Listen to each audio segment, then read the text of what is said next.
Við erum stödd í dæmi 11 í æfingu 4.3. Að finna gildi á x með því að margfalda í kross. Sem sagt svona og svona. Skulum byrja á þessu.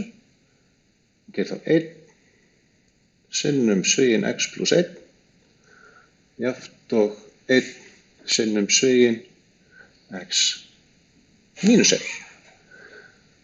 Þannig ekki mikill reikningur hér á bakvið, þannig að við fáum út að x plus 1 er jafnt og x mínus 1. Og við ætlum að fara þá leið að setja x-ina á vinstri hliðina eins og hér. Kemur þetta óbreytt. Þetta fer úr því að vera plússtærð og færist hérna yfir í mínus. Við erum svo með mínus 1 hér.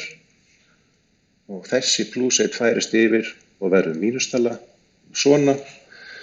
En hér sjáum við að, hérna sem sagt, þá sjáum við að við fáum út að 0x er jafnt og mínus 2. Þetta er einfaldlega ekki hægt. Þannig að í þessu dæmi þá erum við með eitthvað sem að heitir engin lausn. Af því að þetta gengur einfaldlega ekki upp svona.